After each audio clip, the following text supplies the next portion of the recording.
Alors, je vais essayer de présenter tout ce petit monde du mieux que je peux. On va commencer par Coralie Waro, présidente de l'Appel. L'Appel, ça veut dire quoi? Bonsoir.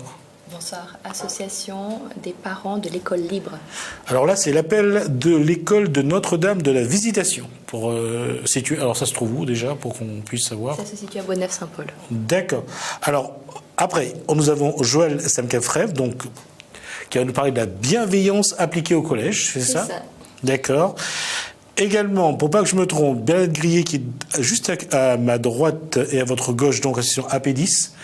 Oui, bonsoir. On va revenir sur les 10 fonctionnements. Et la dernière, c'est Sylvie Bernabé, atelier pédagogique du yoga à l'école. C'est pour les enseignants ou pour les élèves? Pour les élèves. D'accord. Donc on va voir. Ah, qui n'a pas le micro en face? D'accord. Voilà, donc on va. Bon, je vais juste nous dire d'abord c'est quoi ce forum. Qui c'est qui veut commencer? Coralie? Je vais commencer. L'Appel a pris l'habitude d'organiser des forums pour essayer de répondre à des questions comment aider au mieux nos enfants. On a déjà fait un premier forum cette année sur l'alimentation. Là, cette fois-ci, ce sera sur la bienveillance et le bien-être. On se rend compte que c'est un thème qui est souvent remis en question par les parents. Ils nous posent beaucoup de questions là-dessus. Donc, on va essayer de réunir du monde autour de ce thème. Alors, on va s'amuser à quelque chose, puisque je vais vous poser la question à toutes les quatre en même temps. C'est quoi la bienveillance? Alors, j'ai commencé juste par... On a tendance à connaître ce que c'est que la malveillance, et ça semble évident à tout le monde. C'est vouloir nuire à quelqu'un. Donc la bienveillance, si on peut partir du principe que c'est veiller à ce que le maximum de monde aille bien, à commencer par soi. Et comme Coralie disait, c'est un peu controversé ou pas naturel, alors que ça devrait être ça, la nature, et donc l'évidence. Veiller à ce que... Veiller au bien de chacun, à commencer par soi. Tu es d'accord avec cette définition? Bien, quelqu'un veut rajouter quelque chose? Apprendre à vivre ensemble, à se respecter, à apprendre de l'autre, de soi-même. Et aujourd'hui, au sein d'un établissement scolaire, on va parler de primaire bien sûr, le contexte, l'environnement aujourd'hui a besoin qu'on revienne sur ces bases, qu'on parle de être bien d'abord avec soi-même pour pouvoir être bien avec les autres. Aujourd'hui, c'est un élément qu'il faut aussi inculquer aux élèves. Apparemment, ça facilite l'apprentissage. Nous, à l'école, on a des maîtresses qui sont vraiment très sensibilisées à tout ça et qui ont déjà mis en place au sein de leur classe différentes méthodes de travail avec les élèves. On a une méthode Zippy, on a une enseignante qui s'intéresse à la méthode Montessori, on a des enseignantes qui sont en train de travailler sur les neurosciences et qui parlent avec leurs élèves des différentes intelligences. Donc il y a plein de choses qui viennent déjà des enseignantes parce qu'elles se rendent compte qu'il y a des manières de faire avec les enfants qui les mettent plus en confiance par rapport à eux-mêmes, par rapport à leur estime d'eux-mêmes, et qui du coup leur permettent d'avoir des armes plus aiguisées pour affronter toutes les situations. Donc il y a aussi, c'est pas seulement les parents, là on a vraiment un foyer de questions au niveau des enseignants, et nous, en tant que parents d'élèves, on essaie de faire le lien avec toutes ces personnes. D'accord. On va faire quelque chose de simple, puisque vous avez l'air d'avoir un peu de stress. On va ramasser les papiers, vous allez prendre une feuille, on va faire un devoir tout de suite. Mais non, Alors, ce que je veux dire, en fait, je vais poser la question à Bernadette Grillet. Je veux dire, lorsqu'on parle des enfants qui sont victimes de dysfonctionnement, est-ce que ce sont ces enfants-là qui sont souvent le plus mal à l'aise dans cet environnement scolaire? Oui, parce que comme ils ont des difficultés qui dépassent le cadre normal des difficultés, puisqu'ils sont porteurs de troubles, en général, ils ne sont pas très sûrs d'eux, puisque au moment où les autres apprennent, on va dire, sans difficulté, eux sont bloqués par leurs troubles au moment des apprentissages. Donc c'est vrai que la bienveillance, un regard positif sur ces enfants-là, l'expérience nous montre qu'ils progressent plus facilement, et surtout quand ils se sentent en confiance, ça leur permet plus facilement de contourner leurs difficultés et d'apprendre, on va dire, avec plus de joie et de sérénité que quand on va dire, on s'acharne sur eux en leur disant bah, tu sais pas le faire, etc. Donc c'est vrai qu'un regard bienveillant, positif sur les enfants 10 les aide énormément. Je posais tout à l'heure la question à Romy Malbroucou sur psychologie positive, et bien sûr, puisqu'il va parler aussi de la communication non violente, d'abord, il faut faire un travail aujourd'hui sur ces enfants qui portent un dysfonctionnement, c'est-à-dire accepter d'abord ce dysfonctionnement, et ensuite se dire qu'il faut avancer avec ça sans pour autant tenir compte du regard parfois qui est critique.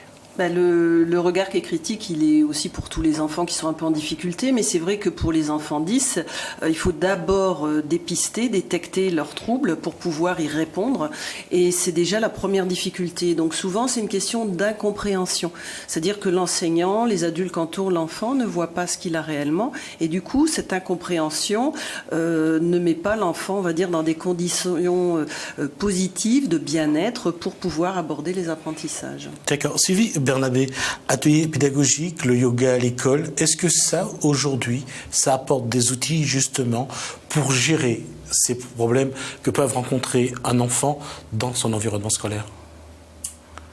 Je le pratique au quotidien dans ma classe depuis maintenant 2 ans. Je suis formée par le RI, Recherche pour le yoga dans l'éducation, qui est agréé éducation nationale. Donc maintenant, c'est complètement validé qu'on puisse faire du yoga dans nos classes, de la maternelle jusqu'à l'université.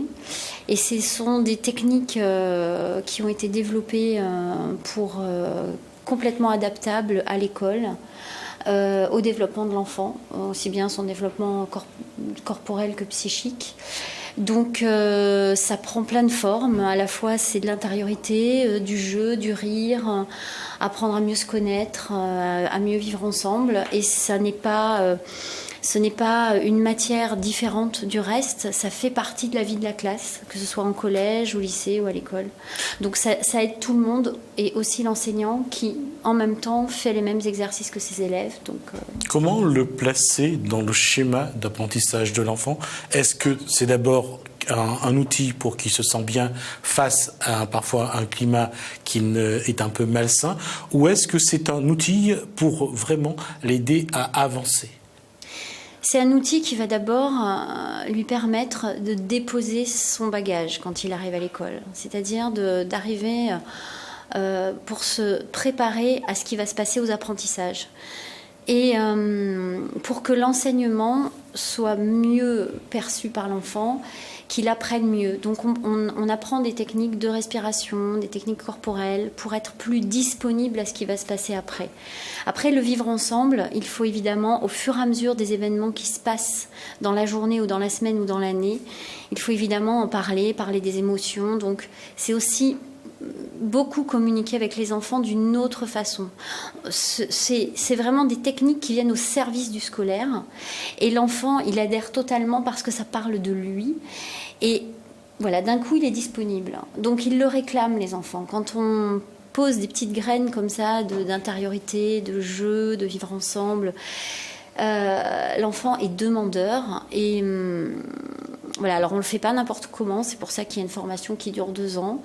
On apprend à le faire, mais quand on a les techniques, ça roule, vraiment. Joël, proposer un autre regard aux enfants, que ce soit ceux qui sont victimes ou l'environnement, est-ce que ce travail-là peut se faire sur les parents, puisqu'on parle de bienveillance appliquée au collège, je pense que ça peut se faire en primaire également. Comment est-ce qu'on peut travailler avec les parents pour faire comprendre aux parents parfois que leurs enfants ont, parfois par jeu, juste de manière innocente, ont parfois des mots qui blessent, des mots qui font mal. Est-ce que cette bienveillance-là, on peut essayer d'abord de l'inculquer ou de l'appliquer aux parents ?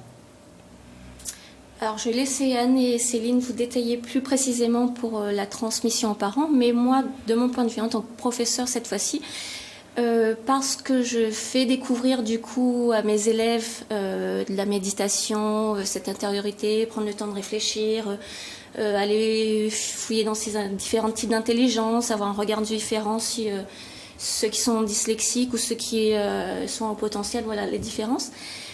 Le fait d'en parler avec eux, qui leur permettent de comprendre, donc maintenant il y a énormément de vidéos qui sont sur le cerveau, de les sensibiliser eux, de leur parler, ça permet, dans l'autre sens cette fois-ci, que les enfants ramènent à la maison et questionnent leurs parents sur ces thématiques-là. En termes de pédagogie, c'est une pédagogie qui ressemble à l'enseignement habituel ou c'est aujourd'hui un autre schéma qu'il faut mettre en place pour amener l'enfant à comprendre les outils de la bienveillance? Les enfants changent tellement vite avec ces générations qui vont beaucoup plus vite que nous qu'il est indispensable d'innover constamment. J'ai l'impression que tout le monde est vieille sur cette table d'un coup. Ça se fait, il faut garder l'âme jeune. Ça se fait de plus en plus quand même. Mais oui, il faut réactualiser constamment avec les enfants qui... Et en même temps, des enfants, ça reste des enfants. On peut traverser le temps. Quand on revient aux choses de base, le calme en soi, la joie, le rire, hein, c'est universel et ça traverse le temps. Donc on arrive quand même... Le retour naturel, être à l'écoute de ce qui se passe autour de soi, observer différemment, se regarder, se sourire, se dire bonjour. Je vais vous embêter sur ce que vous venez de dire. Là, on dit 100 fois sur le métier, il faut remettre l'ouvrage. C'est pareil pour un enfant, c'est-à-dire qu'il faut recommencer à chaque fois. Recommencer quoi, par exemple? Lui apprendre à apprendre ce que les outils, aussi bien du yoga ou autres. Oui, mais quand ça passe par le corps, on laisse des empreintes vraiment plus intéressantes, plus profondes. C'est-à-dire tout ne passe pas par le verbe et par l'apprentissage classique. Je pense qu'on a à apprendre à travers notre corps, ce qui se passe. Ressentir son corps, ressentir l'énergie. Ouais. Tout ne passe pas par le discours et par il faut, on ne doit pas, on doit. Non, ça passe par autre chose, bien au-delà. Et les enfants sont très sensibles à ça. Les bébés, déjà, dès la naissance, il y a des choses qui se passent. Est-ce que parfois, avec tout ce qu'on met en place, et à chaque fois que ça évolue, ça va très vite, est-ce que parfois on ne commet pas l'erreur de vouloir trop en faire? Et est-ce que parfois il ne faudrait pas laisser aussi l'enfant trouver sa place? Mais c'est ce qui est fait là. Là, l'idée c'est de repartir justement des besoins et de prendre le temps d'aller les chercher, les examiner, les analyser, pour ensuite prendre le temps de mettre en place ce qui doit être mis en place. Parce que là, vous jouez sur des schémas de comportement et de fonctionnement. Vous intervenez sur des schémas de comportement et de fonctionnement. Vous essayez de leur montrer les bons comportements. Mais est-ce qu'il y a un moment où l'enfant n'a pas besoin de faire ses choix à lui? Je ne comprends pas votre question. Vous essayez de leur montrer le fonctionnement. Pas, c'est naturel chez eux d'être bons. Enfin, moi, je suis convaincue que les gens sont bons. Ça me fait penser à Nelson Mandela. L'amour vient plus naturellement au cœur.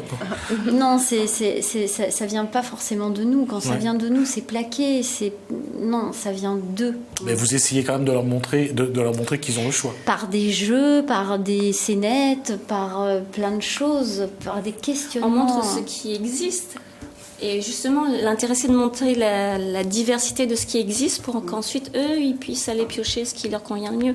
Mais ça passe par un temps où on va chercher ce dont moi, j'ai besoin. Et après, on voit ce qui existe. D'accord. On parle beaucoup des émotions, en fait. On parle énormément de qu'est-ce qui se passe en soi, là. Comment on va réagir à cette situation à partir de ce qui se passe en soi. C'est revenir à son écoute. Bernadette Grillet, les parents de l'association AP10 attendent plus de quoi pour que ça puisqu'ils puissent être un peu plus en harmonie avec l'environnement scolaire de leur enfant? Déjà que les personnes qui gravitent autour de leur enfant toute leur scolarité comprennent ce que a leur enfant, un trouble, et qu'ils accompagnent leurs enfants tout le long de la scolarité comme il se doit, c'est-à-dire avec un aménagement particulier selon le trouble 10 dont souffre l'enfant. Mais moi je conseille aussi aux parents d'essayer, quand l'enfant sort de l'école, d'essayer de se tourner vers des choses où l'enfant va être bien. Parce que l'école pour les enfants 10 c'est souvent difficile. Ils mettent beaucoup plus de temps que les autres, mais il faut aussi qu'ils découvrent leur potentialité. Parce que souvent, on ne parle que de leurs difficultés, mais on oublie leurs compétences. Ils en ont énormément. Et c'est en ça que des activités différentes, comme le yoga, auxquelles on ne pense pas forcément, va pouvoir leur permettre de se découvrir et de savoir qu'ils ont des compétences différentes. Et surtout, retrouver, on va dire, une confiance en eux et de vivre avec leur trouble 10. Comment veiller à ce que la bienveillance ne soit pas une forme de victimisation? Pour moi, il n'y a pas à victimiser. Quand on est dans l'enseignement, on a un certain nombre d'élèves devant soi. On est là pour, on va dire, les faire avancer tous. Peut-être pas de la même manière, peut-être pas la même vitesse, mais il n'y a pas de rôle de victime. Un enfant a on va dire, sa personnalité, il a ses compétences, ses difficultés. Après, c'est de faire justement que ces enfants puissent faire un choix, qu'ils trouvent aussi en eux toutes les stratégies dont ils ont besoin. Donc pour moi, il n'y a pas de victime. C'est c'est comme ça, c'est la loterie. On est avec un trouble plus ou moins handicapant. Il y a d'autres choses dans la vie qui, on va dire, contrarient la manière de grandir. Donc pour moi, il n'y a pas de victime. On a des enfants devant soi et on les aide à grandir. Retour donc en direct avec celles et celui qui vont, un de ceux qui vont animer donc ce forum de bienveillance et de bien-être. Donc c'est ce vendredi 3 mars à partir de 16h. Ça sera donc à la salle Grossette. C'est la salle qui est située derrière la mairie, annexe de Bois de Neuf, juste à côté de l'école. On vient d'avoir un retour. Quelqu'un voulait savoir comment vous joindre pour ce forum? On peut m'appeler directement 06 92 04 10 62. Alors ma question c'est comment ça va se passer? Et les personnes qui veulent venir vous écouter, vous rencontrer, échanger avec vous, comment ça va se passer? Le forum s'organise à la fois sur des conférences et des ateliers qui vont avoir lieu en parallèle. Il y a aussi des activités pour les enfants, donc de la Zumba, des ateliers de dessin où on va les faire réfléchir sur le thème de la bienveillance. Et ça s'échelonne en fait. Il y a une demi-heure de conférence ou d'atelier, une demi-heure de pause autour du snack où on peut se rencontrer, partager, discuter. Et ça se clôture par le film En quête de sens à partir de 19h30 quand la nuit tombe. Et c'est un film en plein air avec des transats. L'entrée est à 1 €. Et que dire de plus? Pour les enfants, c'est gratuit. Voilà. D'accord. Alors on reçoit sur ce plateau Céline Boinard. Pardon. Céline Boimard. Ah, dans ce cas-là, j'ai écrit une bêtise. Boimard. Anne Le Duigou. Je vais dire, là, ça m'a obligé à faire de la diction. Duigou, c'était la première fois que je prononçais. Donc, de l'arbre à grandir. D'accord. Et Romy Malbrougou, qu'on revoit sur ce plateau. On avait parlé de la psychologie positive la dernière fois. Là, on va parler de la communication non violente. Et ça va être drôle parce que je vais voir tous les paradoxes qu'il peut y avoir dans la communication non violente. Alors, ma question, l'arbre à grandir, c'est quoi? C'est une association qui a pour objectif de diffuser justement des outils de communication bienveillante. Donc le thème du forum de ce vendredi. Vous êtes psychothérapeute ou... Non, pas du tout. À la base, moi je suis infirmière. J'ai eu une petite expérience d'enseignante pendant 2 ans. Et puis j'ai surtout eu la grande chance d'être maman et d'avoir donc 2 enfants. Et l'éducation de mes enfants, en fait, m'a mis très proche en fait, de mes butées éducatives. Et je me suis dit, il y a des choses que je ne veux pas faire, des choses que je ne veux pas reproduire. Et j'avais besoin d'apprendre. Et j'ai cherché pendant longtemps. Je disais que j'avais eu un grand moment de solitude avant de trouver des outils de communication bienveillante qui me permettaient d'être un parent bienveillant, un parent qui ne crie pas, un parent qui ne tape pas, un parent qui reste juste et bon. Vous avez dévoré tout Dolto, je suppose. Il me manque quelques exemplaires. Alors on parlera de Ruffo juste après. La question aujourd'hui, quand on parle d'éducation, je crois que c'est l'année dernière, vers le mois de juillet, que l'Assemblée nationale a légiféré sur l'interdiction de toute fessée sur les enfants. L'arbre à grandir aujourd'hui intègre aussi cet élément-là, c'est-à-dire que pas de violence dans l'éducation, le temps à l'explication. Tout à fait. Ouais. Oui. Comment? Puisque, madame disait tout à l'heure, les outils à la bienveillance. J'allais juste vous dire que je suis prêt à vous en acheter quelques-uns de ces outils, si vous en avez. C'est vrai qu'on s'adresse à des adultes en relation avec les enfants et lors d'ateliers, on propose justement une prise de conscience, puis des outils qui permettent de faire autrement. Et quand on parle punition, on parle surtout, nous, alternative aux punitions. Et donc, on parle de conséquences éducatives. Donc, voilà, lors d'ateliers, on aide les parents à découvrir d'autres solutions. Ma question, je reviens sur ce que je viens de dire, c'est sur ces outils-là. On voit, il faut du temps. Il faut donner du temps à l'éducation. Mais justement, on a l'impression, malgré les situations de chaque famille qui sont très différentes, le temps, on a l'impression que c'est ce qui manque aux parents. C'est peut-être un phénomène sociétal parce qu'effectivement, le temps, il est le même. Après, c'est est-ce qu'on le prend, le temps ? Et à quel moment, justement, on consacre de donner du temps à l'éducation des enfants. Je pense qu'on a perdu cette notion qu'il fallait du temps pour éduquer les enfants et qu'il faut du temps pour qu'ils grandissent, pour les accompagner. L'arbre à grandir, j'allais dire, je vais prendre sur les 4 éléments de l'arbre, je vais prendre les racines, le tronc et les branches, j'oublierai les feuilles. À quel moment vous intervenez ? À tous les niveaux, parce qu'un enfant, c'est des racines et des ailes.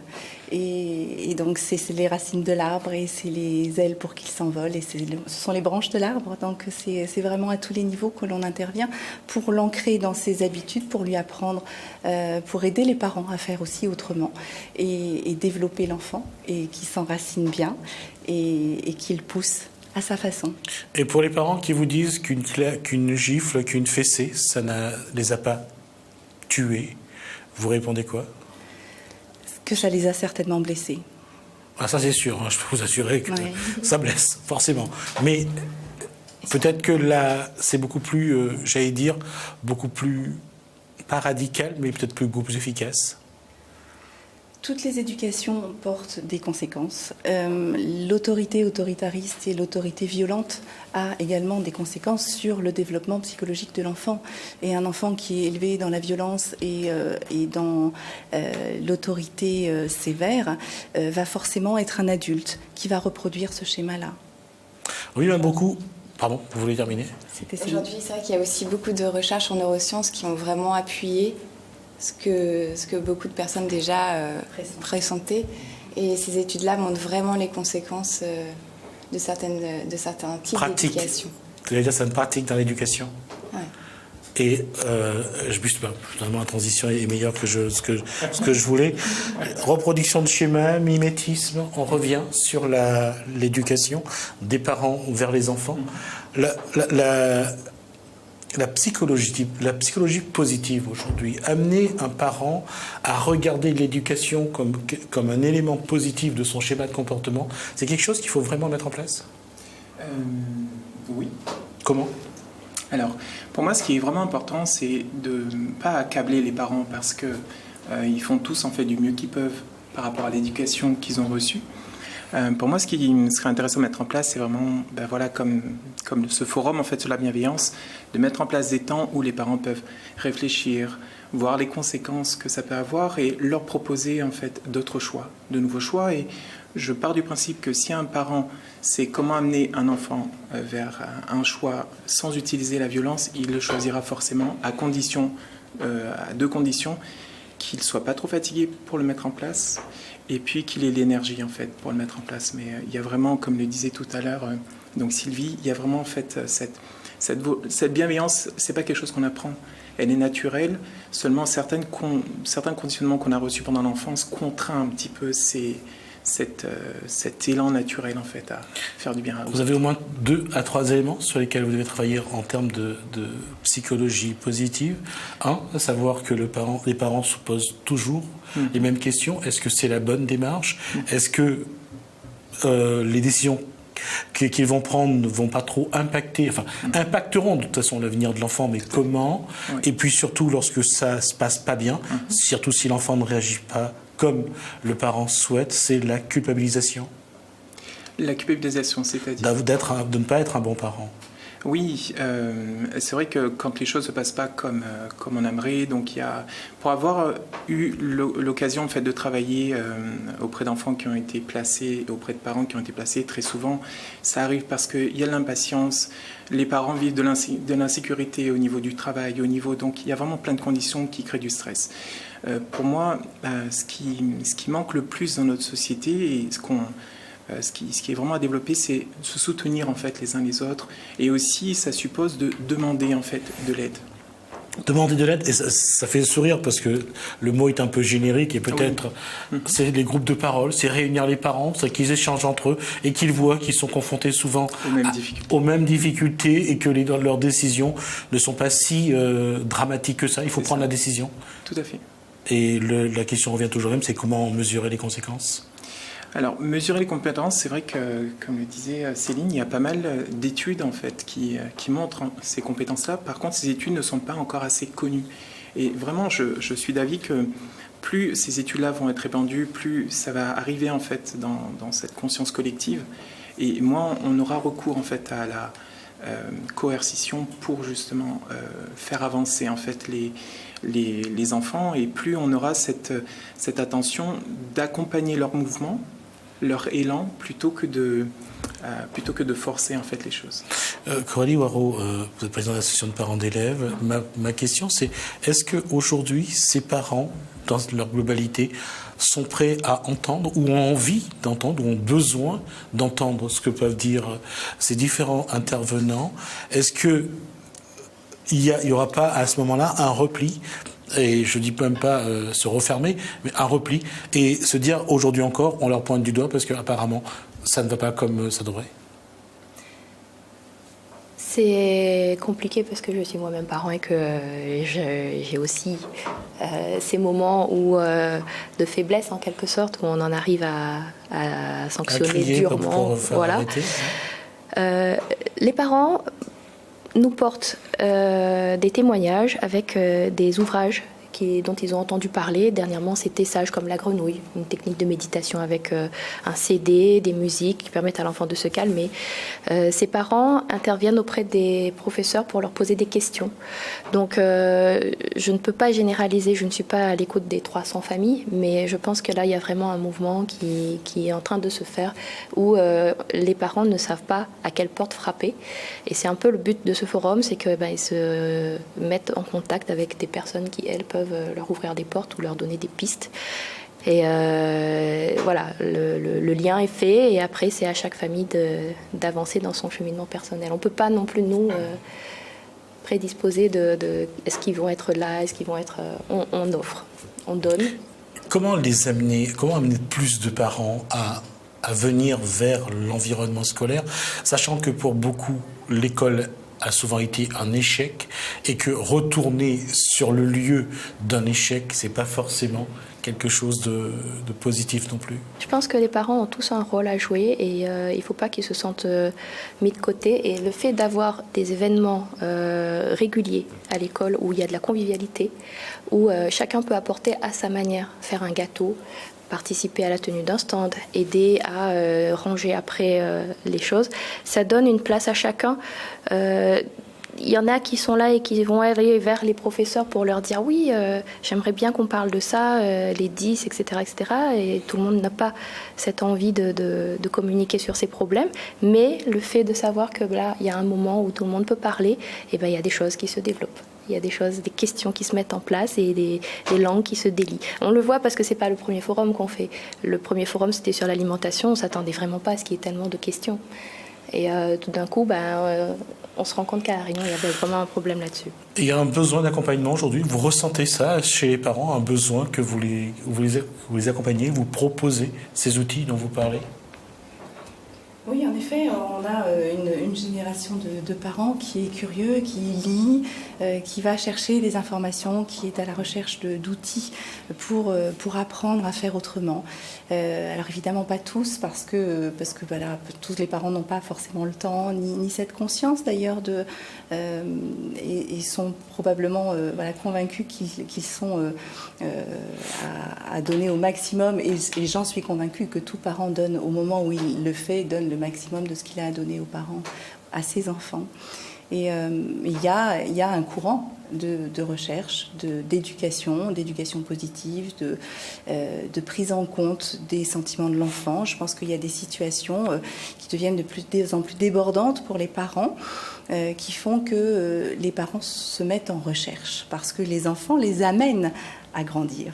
Oui, Rémi Malbrougou, je vais terminer avec vous. Ma question, c'est comment faire ressentir aux parents que ce que vous proposez, c'est un outil que vous leur apportez, mais que il n'y a pas de jugement, il n'y a pas de critique sur ce qu'ils font, mais que vous essayez aussi de participer à l'éducation de l'enfant. Tous les outils sur la communication bienveillante, sur la bienveillance ont été vraiment mis en place en fait parce qu'il y a des difficultés qui ont été rencontrées dans l'éducation des enfants, donc il y a des alternatives qui existent. Donc l'idée c'est vraiment de vous, je pense que c'est cette caméra-là. Donc l'idée c'est vraiment de vous soutenir, l'idée c'est de vous donner toutes les clés en fait pour pouvoir relationner différemment avec l'enfant. Et puis sachez qu'il y a aussi donc tout au long de l'année, j'imagine, du soutien qui sera proposé en fait auprès justement donc de l'appel par rapport à ces différents outils en fait que vous recevrez. Donc il n'y a pas de si je pouvais dire un truc pour déculpabiliser les parents, ce serait que l'éducation en fait qu'on a reçue, surtout à La Réunion, est pas mal en fait basée sur des restes en fait d'esclavagisme. Et je crois vraiment en fait qu'il est temps. Il y a une révolution qui est en marche en ce moment. Il est temps en fait de se former à de nouveaux outils pour justement créer plus de bienveillance. Déjà au sein, comme le disait tout à l'heure Joël, déjà avec soi et aussi au sein de sa famille. Et puis ça va rayonner. Merci Rémi Malbrougou. Je remercie également donc Coralie Warauge, présidente de l'APEL, Joël Samkafrev pour la bienveillance appliquée au collège, Sylvie Bernabé, donc atelier pédagogique, le yoga à l'école, Céline Boimard et Anne Le Dugou, donc pour l'arbre à grandir, et Bernadette Grillet est venue de l'association AP10. Merci à vous toutes et à tous, parce qu'il n'y a qu'un seul. Restons français. Merci à la régie qui a absolument été remarquable à chanter dans mon oreille. Il s'appelait Aboudou depuis tout à l'heure. Et puis donc merci à vous pour votre fidélité. En tout cas, je vous rappelle que vendredi 3, et Coralie Waro va me le dire, donc vendredi 3 mars. Vendredi 3 mars à partir de 16h et ça finit vers 21h. À l'école. À l'école Notre-Dame de la Visitation. C'est juste à côté de l'église et de la mairie annexe de Bois-de-Neuf-Saint-Paul. Donc voilà, rendez-vous est pris donc pour le forum de la bienveillance et bien-être. En tout cas, on a pris plaisir pour discuter avec eux. Ils nous ont beaucoup apporté. On aura l'occasion de les revoir, mais pas aussi nombreux et nombreuses. Mais on aura l'occasion de discuter avec chacun et chacune. En tout cas, ça sera avec plaisir. Pour l'heure, je vous souhaite un bon début de soirée sur Télé Créole. Je vous dis à demain.